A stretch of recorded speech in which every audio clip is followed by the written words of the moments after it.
Et salut les amis, c'est Okayo, et je vous retrouve pour un nouvel épisode de The King's Crown.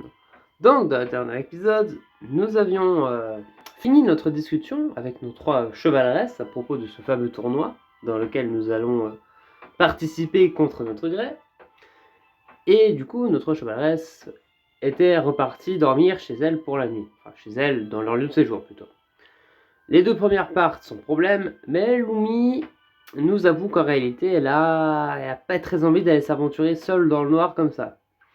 Bon, en bon gentleman que nous sommes, nous décidons de l'accompagner jusqu'à son hôtel, son bed and breakfast. Et sur le chemin de l'aller, tout se passe bien, mais vous vous en doutez, sur le chemin du retour, il se passe quelque chose. Nous tombons face à deux joueurs, apparemment, enfin deux participants du tournoi, parce que ce ne sont pas des joueurs, ce sont plus des participants, qui en veulent bien notre peau. Forcément, le but, je vous le rappelle, de ce tournoi, c'est de tuer le monarque pour finir monarque. Et celui qui est monarque à la fin du tournoi aura droit d'exaucer un vœu. Enfin, de se voir exaucer un vœu. Et du coup, nous avions fini l'épisode précédent en pleine chute libre après avoir subi une attaque de ces deux participants.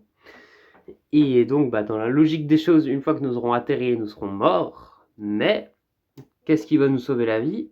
On se le demande bien. Donc c'est parti. Je m'écrase au sol, essaye de me relever. Qu'est-ce que... Ils m'ont fait voler à travers la ville. Je pensais souffrir bien plus, vu comment j'ai volé avant de tomber. Ou pire, ne plus pouvoir sentir la douleur. Au lieu de ça, j'en ai juste un peu le souffle coupé et je suis un peu écorché. Je n'ai rien cassé. Qu'est-ce qui se passe? Est-ce que c'est un rapport avec la couronne? Tu es peut-être le monarque au final. Je me retourne pour voir Kane et Eva s'approchent de moi. Et ne dites pas que c'était une sorte de test. Michael! Iris court vers moi, Lumi et Kasumi à sa suite. J'ai remarqué le combat et j'ai alerté les autres. On a pu repérer ta position. Qu'est-ce se passe-t-il? Ma bonne question. Ces salauds m'ont attaqué. Je désigne Yin et Eva qui me regardent avec un air amusé. C'était sur le chemin de la maison et ils sont sortis de nulle part pour se battre. Tu n'aurais pas dû sortir seul. Je suis désolée, c'est de ma faute. Michael m'a aidé à trouver l'endroit où je restais. Ce n'est pas de ta faute. Les seules personnes en tort sont les types qui ont ignoré les règles pour me tendre l'embuscade. C'est l'équipe de Rosen. Alors je ne devrais pas être surpris. Elle rêve le menton et regarde le duo. Hey Eva, les chiens de garde de Rosen. Vous n'avez pas le moindre honneur. Qui a besoin d'honneur quand on peut avoir la couronne? Le monarque de ce tournoi était de nobles guerriers. À l'époque de mon aïeux, les gens comme vous n'auraient jamais été autorisés à participer. À l'époque où votre aïeux était un monarque, elle révolue depuis longtemps, princesse Iris. Quoi? Iris est la descendante d'un ancien gagnant du tournoi? C'est pour ça qu'elle est impliquée maintenant. Mais assez discuté. Il est temps d'en finir. Encore? Oh, j'espère que ces deux-là se calmeraient maintenant qu'ils sont en infériorité numérique. Restez derrière nous, Michael. Quoi? On devrait pouvoir s'en charger. C'est pour ça que nous sommes là. Tu peux compter sur nous. Ils prennent possession en face de moi, prête à se battre. En les regardant, je me sens coupable. Je se prépare à risquer leur vie pour moi. J'aimerais pouvoir aider. Mais elles ont raison. Je ne ferai que les gêner si j'essaie de les aider. D'accord. Je reste à l'arrière tandis qu'elle se tourne vers Hein et Eva. Les deux groupes se rencontrent et Iris croise le fer avec Yin, tandis que Lumi force en avant et tranche l'air avec sa hallebarde. Kazumi recule vers moi et sort des flèches de son carquois à la vitesse de la lumière. Elles sont si fortes. J'aimerais pouvoir les aider plus. Malheureusement, nos adversaires n'ont pas l'air d'avoir de problème malgré leur infériorité numérique. C'est tout ce que vous avez? J'en ai assez. Qui se prépare pour quelque chose de gros. Faites attention, une lumière étincelante met à briller autour d'Ain et Eva. Tu me prépares au même coup que tout à l'heure, mais ils continuent leur assaut. Mais maintenant, ils se battent en parfaite osmose comme s'ils ne faisaient qu'un. Une explosion de la magie d'Eva met Iris à terre tandis qu'un coup de l'épée d'Yen repousse Lumi. Il s'avance vers moi et Kazumi, il lève, épée levée et flamant, incandescente. Ah, quel dommage de savoir que tu n'as jamais atteint ton plein potentiel, Kazumi. Si tu avais continué ton entraînement, tu aurais pu avoir une chance de nous battre. Ah, la ferme! Au moins, je suis encore humaine. Le rire fou de Yen résonne autour de nous.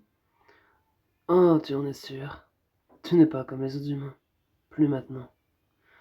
Tu dois avoir remarqué à quel point tu étais différente de tes soi-disant amis. Ou tu préfères les considérer comme des alliés. L'amitié est trop sentimentale pour toi maintenant. Arrête! Elle serre les dents et panique en pendant son arc. Arrête! Qu'est-ce qui se passe? De quoi il parle? Tu as oublié cette époque, Kazumi? Tu ne veux pas y retourner? Non, je n'y tournerai jamais. Je ne suis pas comme vous. Elle lâche son arc pour se tenir la tête. En tremblant, Kazumi se recroqueville. Yin et Eva rient, mais Kazumi n'a pas l'air de le remarquer. Elle bafoue dans sa barbe. Je sais pas ce qui se passe, mais elle semble faire une crise. Je pensais pas que Kazumi pouvait tomber comme ça. Elle est d'habitude si calme et en contrôle.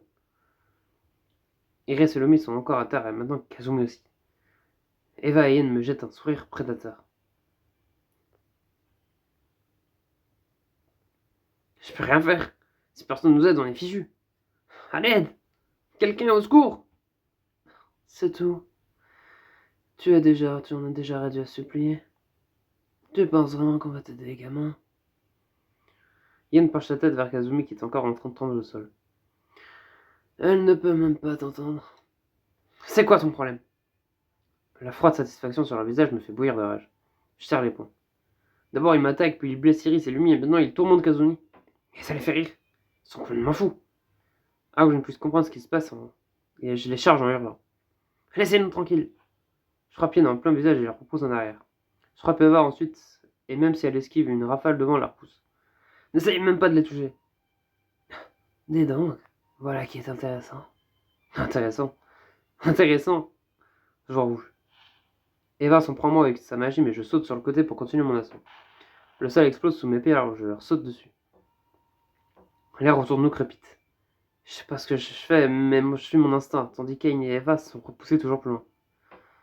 Est-ce qu'ils sortirent? Après tout ça, ils vont fuir. Lâche. Je ne laisserai pas s'en tirer aussi facilement. C'est assez. La voix tranchante me force à m'arrêter. La juge du tournoi. Qu'est-ce qui vous en prend de vous battre sans barrière? Je peux à peine l'entendre sous les battements de mon cœur. C'est pas moi qui ai commencé. La juge se tourne vers Ein et Eva. Qu'est-ce que vous avez à dire pour votre défense? Rien en particulier. On ne faisait rien de mal. On ne pouvait pas croire que ce gamin était le nouveau monarque. Et tu penses que ça justifie ce comportement? J'ignore le reste de son argument en prenant de profondes aspirations et en regardant les filles. Iris se remet doucement sur pied en grimaçant de douleur. Lumi en revanche se frotte l'épaule où elle a été touchée par le plat de l'épée d'Yin. Kazumi se tient à côté de moi et regarde dans le vide, mais au moins elle est de retour sur pied. Je me tourne vers Kazumi. Tu vas bien? Je me suis remise. Je suis content de l'apprendre. Et toi? Tu y es allé à fond, mais pourtant tu n'as pas l'air fatigué. C'est curieux. Ah, à la fin tu veux dire? Pour être honnête, je n'ai pas la moindre idée de comment j'ai fait. Comment ai-je pu avoir l'avantage tout à coup? C'est le pouvoir de la couronne. Des voix fortes me forcent à détourner le regard. Comment osez-vous nous parler comme ça? Après ce que vous avez fait, vous avez de la chance de ne pas être disqualifié. Vous n'oseriez pas. Je suis à deux doigts de le faire. Vieille. Yin lève sa lame, mais avant que je ne puisse réagir, un homme richement habillé se matérialise entre Mimosa et Yin. Au dernier moment, Yin redirige son cou et fait racler son épée sur le sol. Bande d'idiots. Vous essayez de nous faire disqualifier. Seigneur Rosen, je vous ai dit d'aller changer la compétition, et c'est ça que vous faites. Pauvre de moi. Vous êtes vraiment incapable, hein? Alors c'est lui, Rosen. Il ressemble à l'idée que je me faisais de leur patron. Vos équipiers doivent répondre de leurs actes. Ils seront fortement réprimandés. Ne vous en faites pas. Au final, il n'y a eu aucun dégât. Je suis sûr que c'est pas suffisant pour les disqualifier. J'imagine que non. Quoi? Ces laquais ont complètement ignoré les règles du tournoi et ont même tenté de s'en prendre à une juge, et ils s'en sortent avec un avertissement. Je réprime des protestations. J'imagine qu'on ne pouvait pas s'attendre à ce qu'un tournoi pareil aurait des règles justes. Mimosa est la juge ici, pas moi. Il n'y a rien à dire de plus. Je regarde en silence Rosen faire face au duo. Vous ne ferez plus rien sans mon accord. Vous comprenez? Oui, monsieur. Nous comprenons, monsieur. Bien. Je vais vous trouver une pénition à la hauteur plus tard. La façon enjouée dont il le dit me donne envie de le frapper, et je me fiche pourtant de ce qu'il leur arrive. Je te préviens, Rosen. Si c'est quelque chose comme ça arrive à nouveau, toute ton équipe en souffrira. Je comprends. Je ne compte pas gagner avec 2 coups bas. Il me regarde par-dessus l'épaule de Mimosa. Tu peux en dire de même, roi Telet. Quoi? Tu as obtenu la couronne grâce à une attaque surprise en dehors du top du tournoi, non? N'essaye pas de nous faire croire que Michael te ressemble. Il ne ferait pas la moitié des complots que tu prépares. Briser les règles par ignorance, c'est bien différent de le faire intentionnellement. Rosen penche la tête en arrière et éclate de rire. Alors, le nouveau monarque a vaincu Gilbert dans une embuscade de lâches, et il a besoin de gamines pour se défendre son honneur. Quel malheur que la couronne soit dans les mains d'un mécréant. Je bouillonne d'irritation et fais le fusil de regard. Parle mieux de mes chevaleresses.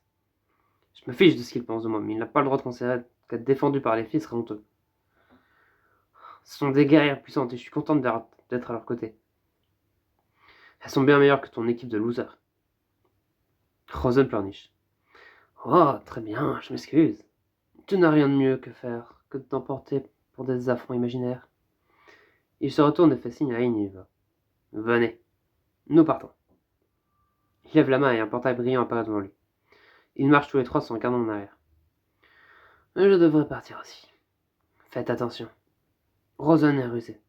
Mais je suis sûr qu'il suivra les règles la prochaine fois. À la lettre, d'ailleurs. Ouais, bien sûr. Rosen ne va pas s'arrêter avant de m'avoir tué. Mais si elle joue selon les règles, Mimosa ne pourra pas intervenir. Tôt ou tard, nos 2 équipes vont devoir s'entretuer. Seulement, cette fois, ça ne prendra fin qu'à la mort de l'un d'entre nous.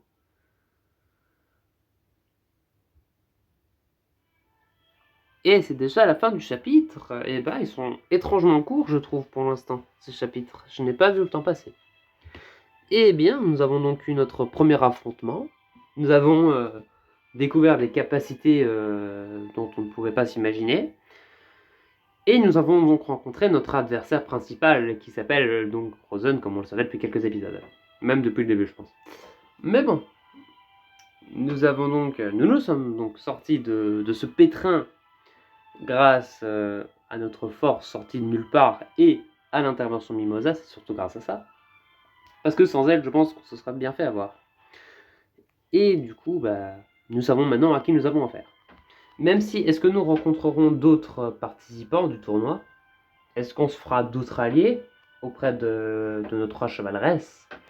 Ce sont de bonnes questions, enfin je pense, auxquelles nous aurons probablement réponse dans les prochains épisodes. En tout cas, si celui-ci vous a plu, n'hésitez pas à vous abonner, à lâcher un like. C'était Okayo. Allez, salut!